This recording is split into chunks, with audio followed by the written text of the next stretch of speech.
Do you find there are times that you undercharged, underpriced for your cleanup projects because they ended up being more complicated than you expected?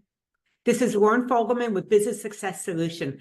And when that happens, you now realize, oh, it's going to take more time than I thought also, which means that this is going to go ahead and lower the profit margin for the project.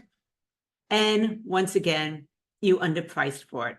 So how often does that happen when you end up underestimating the scope, and as a result, it cuts into your profit margins because it takes more time than expected? What you thought was easy, simple, basic turns out to have some complications.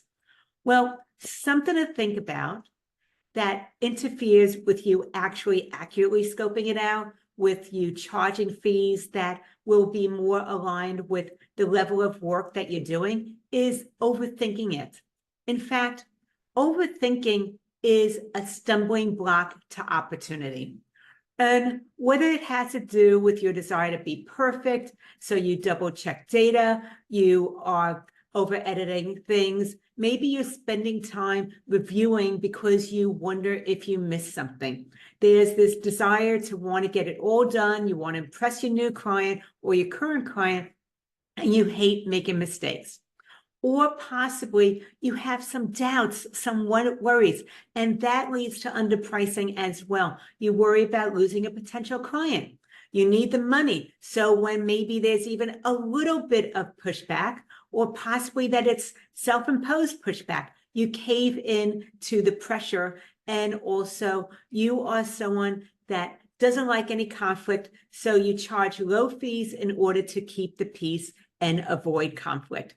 Either way, spending too much time in your head is like replaying a disaster movie over and over and over again.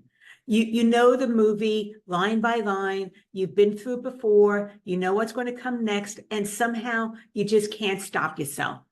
So if you find that you tend to use the words would, could, should, you probably are undercharging for your projects. And I just want to say, overall, this type of approach to pricing for your services isn't sustainable. It is exhausting. So I'm going to go ahead and share 5 tips to stop giving it all away.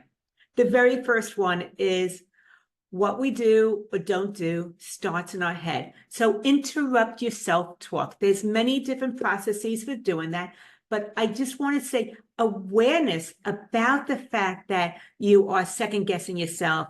You are actually undercharging because it feels uncomfortable to ask for more money.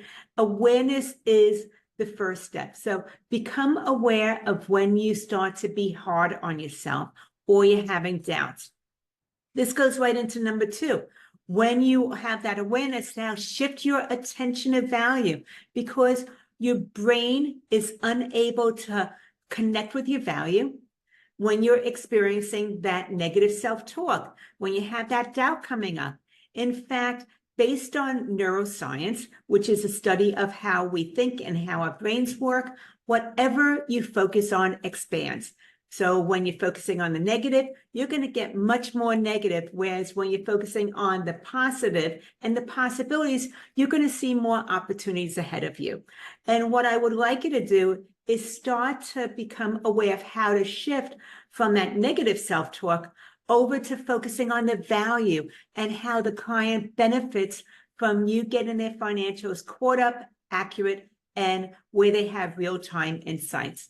So think about what is possible for your clients once you're able to get their books accurate and up to date. Would love to hear that from you, what it is that you see as what's possible for your clients. So now we're focusing on them and the benefit to them instead of anything that you might have as far as worries and doubts of you. And another thought that you might want to play with when this starts to come up is, what is the cost of your clients or potential client continuing to tolerate inaccurate, messy books? So once again, we're shifting your attention away from you and we're focusing on the client. And we want to focus on, ask yourself, what is the what's possible once their books are up to date and up to date and accurate. And also another question to focus on is what is the cost to them of continuing to tolerate inaccurate financials? Number 3 is about acknowledging your contribution, because when you minimize it, when you downplay what you know, what you do, you think anybody can do that, then it lowers your self-worth. And I want to say, if you tend to be someone with perfectionist tendencies, maybe you don't feel like you don't have enough credentials behind your name or years experience as a business owner, you are prone to imposter syndrome, then that is something to think about. In fact, high achievers tend to be very prone to imposter syndrome, where they feel like a fake. They don't feel like they're qualified to ask for higher fees, even though they are probably more than qualified. So take a moment here to think about, and maybe even write it down. How do you over deliver to your clients? Think about one client specifically who you helped and the difference it made for that person's business because you were able to help them and get their books up to date and accurate. So once again, you might feel like a fake, you might doubt your self-worth and the value, and that's okay. It's something that a lot of high achievers experience. But now I want you to think about your clients and how you over-deliver and how you have made a difference for them and what's been possible because of the fact that you've helped them with their financials.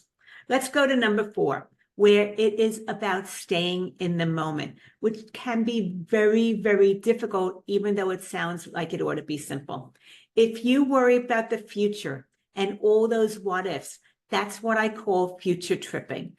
And anticipating something that may or may not happen is something that is totally outside of your present control. You have no control of what may or may not happen at some point down the road. All you have control over is this very moment in time. So think about, what decision would you make regarding a new client and the way that you engage them if you didn't second guess yourself? Or if you didn't get caught up in all those yes buts, if all those things, the second guessing and the yes buts, were eliminated, how would that make a difference in the way that you would engage a new client? Okay, this is now number 5. Change what you are doing. If you find that you consistently undercharge for your cleanup projects, then let's take the time to fix that. You need a step-by-step process from the very beginning all the way through to enrollment and ongoing monthly maintenance that you can follow. It's laid out for you. As a result of having a system in place that's step-by-step, it saves you energy, you avoid second-guessing yourself, and your clients now recognize your value. And the other thing that happens is all those potential what-ifs, we put them behind us. So following a proven system emphasizes your value. You enjoy getting well paid for the work that you do and the difference that you made for your clients. So if you are drained from undercharging, overworking, then there's a way to fix that. But let me just go through the 5 mindset problems real quickly, or the challenges. 1, interrupt your self-talk. 2, shift your attention and value. 3, acknowledge your contribution. 4, stay in the moment. 5, change what you are doing. If any of that appeals to you, then join my complimentary masterclass for accounting firm owners, which is on Wednesday, August 14th at 4 p.m. Eastern, 1 o'clock Pacific. Earn 2 to 3 more times from your cleanup projects, increase your profits, improve efficiency, and reduce your stress. If that appeals to you, then get all the details, register at businesssuccesssolution.com/cleanup. Once again, join me for the complimentary masterclass. It is earn 2 to 3 times more from your cleanup projects to increase profits, improve efficiency, and reduce stress on Wednesday, August 14th at 4 p.m. Eastern, 1 o'clock Pacific, and all those details are at businesssuccesssolution.com/cleanup. I would love to hear back from you as to what resonated with you, what is something you're going to immediately implement. We can use more information. Please let me know what it is that you're taking away from this conversation. And I look forward to having you join me at the masterclass on the 14th. Lauren Fogelman, showing accounting firm owners how to double their income, working half the time.